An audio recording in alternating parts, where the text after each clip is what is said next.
talk a little Philly. Phillies are 4-3 since the trade deadline. 3-1 versus Washington, 1-2 versus Toronto. 63 and 56. They were once in the same boat as the Mets, and then kind of jumped out of it. 6-4 in their last 10. 8.5 back of the division. They're tied for the second wild card with Arizona. 6 games back of the first with the Cubs. And at the time of me, jotting down all my notes, they had a 0-run differential coming into today as we record. They're getting closer. I don't know, but it looks like they might blow this game here against the Cardinals. You think? They were up. It's 6-5 now going into the top of it the was ninth. 4-2 when I looked before. I know. Like as we're like, I don't know if you saw me looking down at my phone as we were talking earlier. It was just me watching them slowly blow the lead. They have a lot of problems that were not addressed at the trade deadline. I like the Arise pickup. I liked it. Very good pickup. It's one of the players that I thought they should have went after, because like it's a much needed contact bat that the Phillies needed, because they literally would like live and die by the home run, and they much needed another way to score. And I even said it when I was talking to my dad about it, and I'm like, they should get him and they should bat him fourth, because you have these guys getting on where they bat and they're batting him fourth.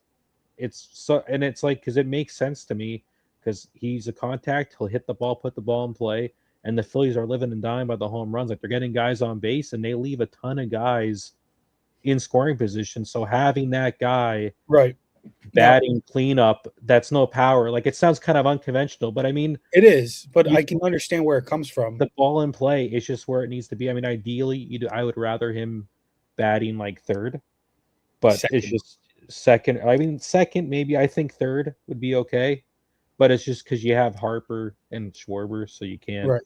It's just you could break up the lefties. But I think I think it's the fact that he's also a lefty, actually, isn't he?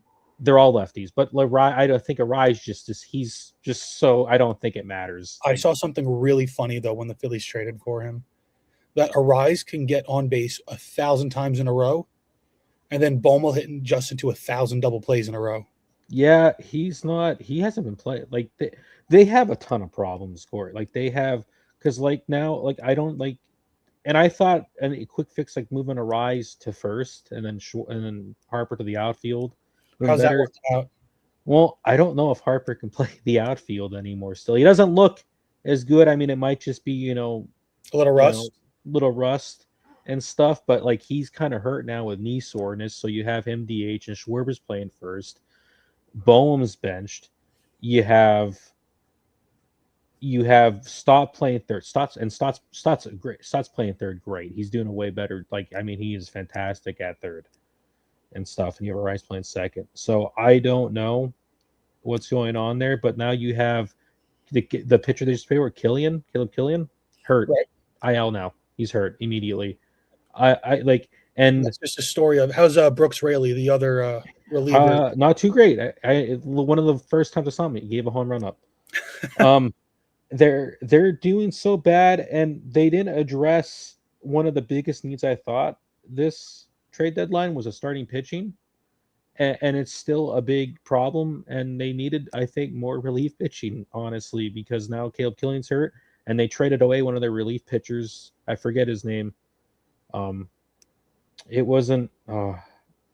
It's on the tip of my tongue. But they traded him for like a right-handed like outfield bat from the Athletics, who's just not going to play this year. He's like, I guess, kind of more of like a prospect, not really kind of. He's bad. Was bet at 200, but and stuff. So they trade one away. Killian's hurt. They're back with Rangel now. They don't have any starting pitcher. Wheeler looked off his last start again. I don't know if it was because it was a rain delay. Now, could it also be because is it Zach Wheeler or Aaron Nola that pitches illegal and all his stats are going to get voided in his career? I don't know if that Wheeler's the one where you're talking about him stepping off the rubber.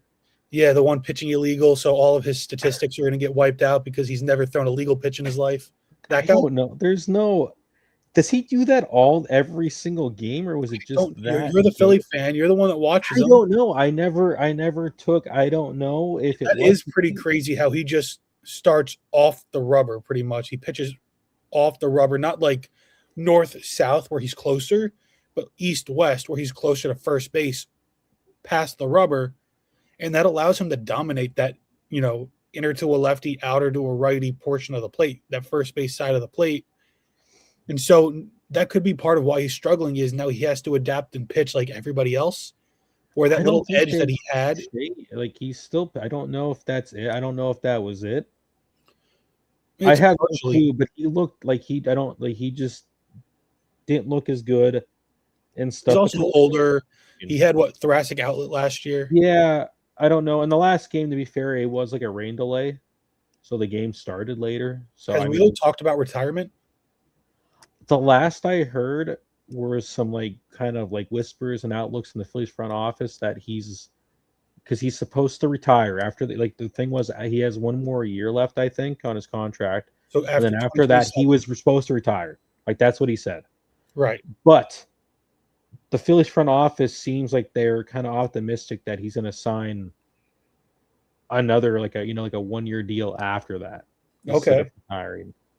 But I'm not sure, and I don't think they can kind of rely on that, and they should probably look at other starting pitchers in the off season, right, and stuff. But I mean, they should have got some this season because I think they really need it because they just can't keep they're just in a really bad spot right now starting pitching.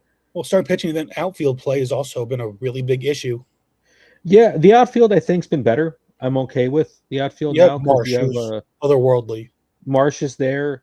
Crawford's playing very good. Hill has been amazing for them. I want them to re-sign Hill for next season. I think he would be a really great fourth outfielder. Before you get to 4. Yeah, well, I mean, for right now, I mean, it's fine there because they're doing him, and then they have De La Cruz, who's been really good. So, for right now, it's okay. I mean, because the thing is, they would have just put another Band-Aid on it, and it's like this off season, they actually have to go out and get like an actual solution rather than just going and getting like maybe a half washed up, maybe he's still good, maybe he's not $10 million player, and you could just sign Jazz Chisholm to play the outfield. That's what I've been seeing that on. They just need to get a more permanent solution this offseason. I mean, that would be a terrible, terrible move. Don't get me wrong. No, but they just need a permanent. They just need a permanent solution. Like that's what they need. But for right now, what it is, it just is what it is. It's fine. But they needed a starting pitcher, and they didn't get one. Right. And if anyone else goes down or gets hurt, like they're in trouble. Like they are in huge trouble. I mean, for a playoff run, if they get the playoffs with this pitching thing, they'll be fine. Like for playoff thing, but like the thing is, you got to get there first. So if in a 3-game wild card set that goes 3 games, what is your pitching rotation? Probably Sanchez, Wheeler, Luzardo. Sanchez, Wheeler, Luzardo, and then what starters get pushed to the pen and what starters get left off the roster? Honestly,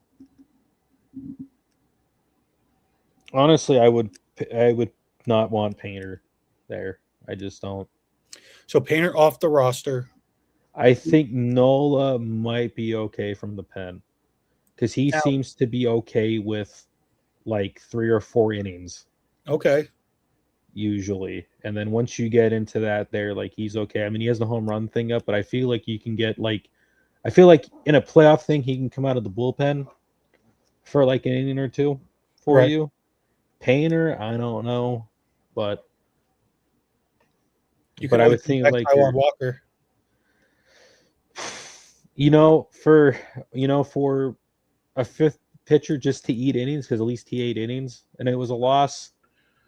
I'd rather that because like at least you'd get a few, you get like. If I played this clip for John of April, you wouldn't believe it. You were just wanting him gone so bad. The grass isn't always greener. They didn't do anything to fix it, and then it's like they literally went up until that Orioles painter when the game with the Painter and the Orioles where they won. May 18th was the last time they won a game from the 5th starting rotation spot. That's crazy. And who pitched today for the Phillies? Today? Painter. Is he that fifth roster spot? He is. He's the fifth in the rotation. He actually pitched half decent. He went 5 1/3 innings with 2 earned runs, 6 strikeouts. So not As we terrible. talk about it, and the Phillies and their record and run differential, something that we've talked and joked about a lot. You're in a 1-run game in the bottom of the 9th. Why is Duran not pitching? Why is it Burleson? I think they used Duran so much. They used Duran, I think, like so much in that Blue Jay series. I think he pitched 2 days in a row already. Bring in your closer in a big spot like this, where you have a guy, Bolin. I'm not sure if 2.81 ERA. He's okay. He's one of the better reliefs they have. Okay, it's just interesting how that's going to play out. So do you have any other thoughts about the Phillies as we kind of close the book on them? They're going to be they might. I am not confident they are going to make the playoffs at this moment. I would say that their odds of making the playoffs are pretty high. Like if you look at the standings, right? I mean, they're there, but I mean, it's just there's one game that separates them and San Diego, but also Arizona's in that same boat tied. Then 3 games with Miami, 3.5 St. Louis. So this series versus the Cardinals is big for the Phillies. 4.5 for Washington. I'm going to cut it off there because I think 5.5 with Pittsburgh might be pushing it. Yep. So you have 1, 2, 3, 4, 5 teams vying for 2 spots, and the Phillies are already on the right side of that. I am just not confident because I don't know. Because if they because it's like Nola and Painter, I'm not confident, and the bullpen is just not good right now. I mean, they have maybe like 2 or 3 good pitchers, and Killian just went down, and Alvarado is just not who he used to be, and Kirk Green is just not who he used to be. Like they are so bad now. So, like it seems like Alvarado lost a lot of velo. Like his sinker used to be like 100, 102, and now it's down into the like 98. So I don't know. Right. I'm not too confident. I think they should make it. If they make it to the playoffs, I think they'll be fine because their team is very well made for a playoff run. Good. But the rest of the season, I don't know.